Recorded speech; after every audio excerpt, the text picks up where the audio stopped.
Football at 4, powered by the Inside the Birds podcast. Adam Caplan is here. And don't forget, you can hear Adam and Jeff Mosher on the Inside the Birds podcast, which you can get on all podcasting platforms and their YouTube channel. Just search Inside the Birds on YouTube. We are at 4 o'clock on Friday, and we are less than a week from the draft, Adam Caplan. We are there, man. We are almost touching down to who the Eagles will get. And I know you and the friends over at Pro Football Network did a mock draft to try to find out who will be on the board when the Eagles pick at number 22. How are you on this fine Friday, bud? Mike, I am well. In fact, we're going to do the top 10 today in a couple of minutes. I have a nugget to drop for you here in a second here. But, my next one, my final one, will drop Monday morning, and I just did one last Tuesday. So we'll go over a part of that, and then the rest of it on Tuesday. We'll get to the Eagles pick next week. But I will tell you, we just got this deal done. So we're going to have Greg Cosell, part of our draft coverage Thursday night. Andrew DeCecco, who works for us, who's great, and Greg. We just got a deal done with Greg. We're going to do a pre-draft show Thursday night, a couple hours before the draft, and you'll be able to get that on all platforms. So we look forward to doing that. There'll be about 45 minutes to an hour. We'll announce the time next week when that's going to drop, and Mosher and Andrew will run our post-draft coverage. We look forward to that. So we're kind of locked in. And the cool thing is, Mike, when you and I are together next Friday, we'll have gone over, as long as the Eagles didn't trade out of the first round, we'll be able to go over what they did. Yeah, we obviously will have a pick on Friday, we think, unless, as you said, there's a trade, but something will have happened on Friday this time next week. One thing that has happened, by the way, the Eagles-Packers, their line, we talked about it a week ago. It opened at 4.5. That thing's already moving all over. We got line movement early here before the draft. Yeah, this is interesting. I told people, the Packers will be this year's Lions. I mentioned last spring the Lions are going to be a hype team, and it'll be legitimate. They're going to be really good. They'll win their division. They did. They really should have gotten the Super Bowl. They choked. We know what happened in the championship game against the Niners, the awful loss, awful choke in the second half where they blew the big lead. This year's version is going to be the Packers. They have a new defensive coordinator. They're going to have a new defense, completely new scheme. They've got what it looks to be one of the better young quarterbacks in the league, Jordan Love, who is fantastic. 36 combined touchdowns last season in his first full year as a starter. And they've got a dynamic offense, maybe the deepest pass target group in the National Football League. Got a couple issues on their offensive line, but nevertheless, the line which opened up at 4.5 is now bet down to 1.5. So, Mike, how about this? Rarely happens when a team is still getting points. Even the money line, Mike, is minus 105. You're not getting anything. It's not plus. So that tells you the public is clearly on the Packers, who by the way, are technically the visiting team in Brazil. Yes, that is the Eagles' home game for those of you who get the season tickets out there. The Eagles will be playing that game in Brazil. They will be the home team on that. Who will they have? Well, we'll find out Thursday night, but let's kind of work our way there. The latest mock draft that Adam and the guys over at ProFootballNetwork.com. Let's look at the top 10, something we don't do a whole heck of a lot, but I think it's so interesting because of the quarterbacks and what that might do later on in the draft. So everybody thinks Chicago's going with Caleb Williams. That was the trade they made with Carolina last year to get that pick. They have traded Fields away, so this feels like a fait accompli. Yeah, so I've had them mocked for Caleb Williams in my first 5 mocks. My sixth and final one will come Monday, but we're going to have Caleb Williams in this one. Their needs are quarterback. They'll solve that one. They need an edge rusher really badly opposite Montez Sweat. They don't have one. Probably need a center, another defensive tackle, safety, and could use one more receiver, but they will go with Caleb Williams here, and he's a really fun quarterback to watch. The one knock on him, Mike, before we move to the second pick, not everyone, but he makes a lot of off-schedule throws, which means if the pocket breaks down, he's going to run. Sometimes if the pocket doesn't break down, he decides to break the pocket. You got to be careful about that stuff at the next level. But he is so gifted. Now they're running a West Coast offense with Shane Waldron, who developed Geno Smith, so that's going to be an interesting marriage going forward. Yeah, and then the draft really starts. I mean, Washington, a lot of people think they'll take a quarterback, Adam, but which one will it be?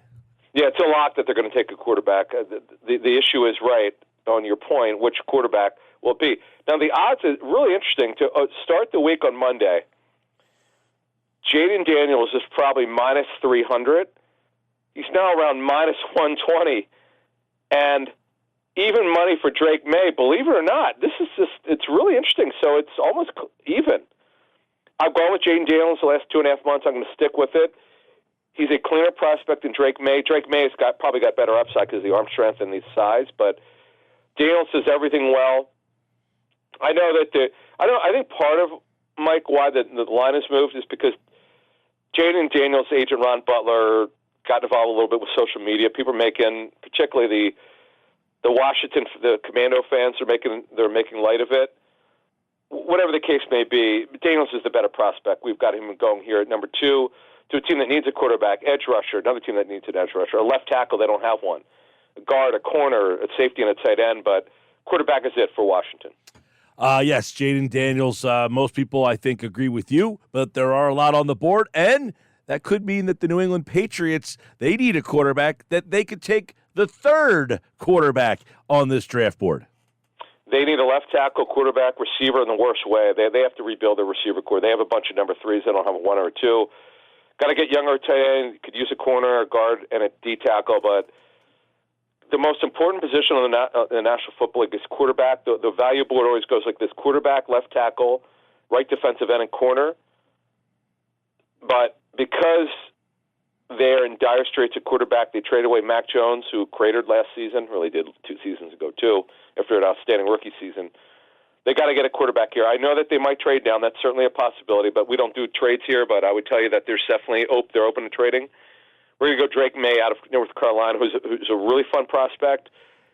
Needs some hard coaching at the next level. Needs to play under control, but the kid's got a lot of ability. We're looking at Adam Caplan's mock draft at ProFootballNetwork.com. Adam Caplan, of course, from the Inside the Birds podcast. All right, let's get to the post-quarterback part of the draft. Let's go to Arizona. This is a team that last year beat Philadelphia, by the way, but couldn't beat anybody else, quite frankly. But looks like they're going to get some help. Yeah, no, look, I know people, Mike, are saying, like, well, maybe Arizona would trade out, and I get it. Them and the Panthers have the NFL's worst roster. But one thing I've learned from covering this business now 25 years, you never pass on a potential Hall of Fame player. They call this pick the gold jacket player. Who am I talking about? Marvin Harrison Jr. His dad's in the Hall of Fame. Marvin Harrison Jr., I know from some scouting sources telling me he might wind up being better than his dad, who's in the Hall of Fame. The Cardinals need receivers. They don't have a starting receiver right now. They need corners, edge rushers, guard, D tackle, inside back or center, defensive tackle, safety. They have a terrible roster. The best player in this draft, the highest graded player for this draft, and I don't think it's particularly close, is Marvin Harrison Jr., and he'll be the pick here for the Cardinals. All right, that would give them a big-time weapon there. But at number 5, the Chargers, they have a quarterback and now some needs at receiver, and they could possibly get what some people think is either the second or the best wide receiver in this draft. Yeah, the Chargers, they don't have a starting receiver right now. Quentin Johnston did not do well. Let's not forget, this personnel staff didn't draft him, and his coaching staff wasn't with him last season. He's not guaranteed to start. They need a running back. They need it. They really need more talent there. They could use a guard. They could use a tackle, a right tackle, maybe a developmental tackle. They need young edge rushers. They need corners. But the best player on the board is Malik Neighbors from LSU. I know Harrison's 1. Neighbors is 1A, but we're going to go with Neighbors here. He's the best player on the board, and he'll go to the Chargers. Yeah, a lot of people like him over Harrison, but we'll find out when they get on the field. What about the New York Giants? Some people talking quarterback. They could use a lot of things. Could be another wide receiver. Where do you think the Giants go at number 6? This would be the second NFC East team, by the way, on the board. Washington, you went quarterback. What about New York? They also could go for a quarterback. Their top needs for the future would be receivers, 1, no question about it. Quarterback, they're locked into Daniel Jones' contract this season of $35 million, fully guaranteed. They can't trade. No one to take him. They can't cut him. They have to make a decision on his contract by the 5th day of free agency before a lot of money becomes guaranteed in March. So it would not surprise me at all if they took a quarterback here. But more likely if they want a quarterback, the value would be in trading down, not taking quarterback there. But Rome Odunze is the guy we're going to go with. This is the last player in that tier of the elite receivers.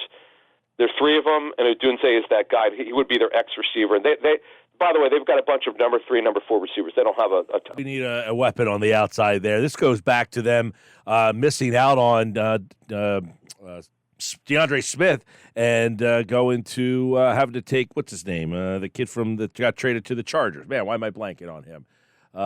Who did they take in that draft the year that they wanted Smith? Remember that? Wait, we talking about the Giants? Yeah, the Giants. They wanted DeAndre. We talking Tony. Kadarius Toney. Yes. Yeah, that boy missed that one. Yeah, so this goes back to that draft where they wanted Smith. The Eagles trade up. They end up drafting Toney, and here they are 3 years later. The Eagles extend Smith, and now they're taking possibly a receiver at number 6, according to Adam Caplan's mock draft. Let's go to Tennessee, who's had an interesting offseason. Mike, they cut Andre Dillard. I know talking to them, they consider keeping him, but they knew he would not be their starter past the season if they kept him. So they're like, well, why are we keeping him? Plus, they had a guarantee on his contract which vested in mid-March, and they weren't going to let him earn that, so they cut him. Andre Dillard, by the way, will be a backup for the Packers. He just signed there yesterday, but they don't have a left tackle right now. It is definitely in the scouting world. I know there's a debate whether it's Joe Alt, Fuaga, Fashanu, Latham. Right now, I've got it Joe Alt. I've mocked him there for 3 months, and I may change this one. Right now, it's Joe Alt. They need left tackles, corners. They don't have any edge rushers, really. They need them. A receiver, by the way, I would absolutely, if Odunze makes it to 7, I'm probably going to take Odunze over Alt, but right now I've got Alt going to the Titans for the team that needs a left tackle. All right, Adam Caplan here, football at 4. Let's go to Atlanta. This is a team that now has a quarterback there. They had a lot of weapons. They've gone receiver. They've took a running back. So where is this team looking with a new head coach at pick number 8? Yeah, and Raheem Morris, look, he's a defensive coach, no doubt about it. Their offense is incredibly gifted. They've got their quarterback in Kirk Cousins. They got Pitts. Kyle Pitts is terrific. He just has to get the ball more. He's over his knee injury from a year and a half ago. They've got their receivers now. They've got the 2 receivers. They have an offensive line that's pretty talented. They got the running back. They need edge rushers. They don't have anyone. Dallas Turner's going to be picked out of Alabama. It's all defense for them. They need corners, edge rushers, D-tackle, and a receiver just for depth. But their immediate and future needs are edge rusher and cornerback. We'll take Dallas Turner, the best edge rusher for this draft. Alabama, there we go. That means 1 edge rusher's off the board and a tackle, 2 spots that Philadelphia may be interested in. Let's go to Chicago. This will be the second of their first-round picks. They have the number 1 pick in the draft, too, but they have another spot here. This isn't going to be a team that's probably going to have a lot of buzz and be pretty interesting. Yep, they need an edge rusher badly to play opposite Montez Sweat. They play a 43 front. These guys play with their hand down. They don't stand up their pass rushers. Jared Verse would be that guy Greg Cosell told us on the intel with Greg Cosell, which you can get on any platform that we have inside the Birds. He's the next guy, and he's a stand-up pass rusher. He's a hand-down pass rusher. He'll fit in very well with the Bears, and now they have him and Montez Sweat playing together. I like another edge rusher off the board there. As we take a look at the top 10, we go to the Jets, who I think they need some offensive line help here if Aaron Rodgers is going to be able to stay through another season. Yeah, and Joe Douglas cannot draft for need here. He can't just say, well, we have to draft this position because to make the playoffs we have to do this. The draft is always about the future with an eye on current needs. It's more about the future needs. So they don't have a left tackle of the future, Mike. Tyron Smith is on a 1-year deal. He's an older player, 34 years old. He's had a lot of injuries, particular back injuries. We're going to take the best left tackle on the board here is Talise Fuaga out of Oregon State, is an absolute stud. He could play right tackle, but he's more of a left. Now, if a receiver drops there, a different story. Right now, we don't have one doing it. You need a safety, you need a quarterback for the future. They can get that down the line. They think, by the way, that Rodgers has a good chance to play 2 years, not just this season. Could use another tight end, D tackle, guard, and corner for the future. But Fuaga, the left tackle from Oregon State, is it at number 10. All right, that's a look at the top 10 from Adam Caplan, Pro Football Network's mock draft. And obviously, next Thursday, this coming Thursday, I should say, we'll find out where all these guys go. And that, of course, the draft is right here on 97.3 ESPN. The Sixers, Sixers play Thursday night, by the way. I hate when they do that. They put the damn game up against the draft, but that will be game 3. You mentioned Andre Dillard, by the way, signed with the Packers. Yep. That happened yesterday. One other thing that happened yesterday was all those guys getting reinstated. No Isaiah Rodgers. Are the Eagles waiting for that? Are they hopeful, or is that not going to happen?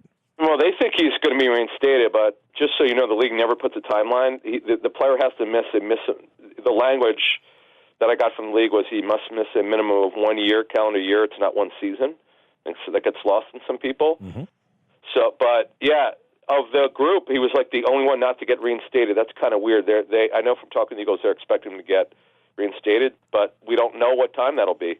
We know he applied for it. I know that for a fact. I just don't know. There's never a timeline for these reinstatements after 1 year suspension. So look, they don't need him now, but you definitely want him in May for the offseason program after the draft. That would be surprising if it doesn't happen. All right, Happy Hour Friday with Adam Caplan on Football at 4 here on the Sports Bash. That's a look at who he thinks the top 10 picks. We're getting closer to the draft. We'll have Adam back Tuesday here for Football at 4 on the Sports Bash. Thank you, Adam. And Mike, and we'll do picks 11 through 22, and we'll get through the Eagles pick on Tuesday. Very good. So everybody hang around and make sure you're there for Tuesday's Football at 4. And, of course, you can listen to Football at 4 if you missed any of it on the Inside the Birds YouTube platform. Adam, thanks, bud. Thank you. All right, Adam Caplan, everybody, here on the Sports Bash.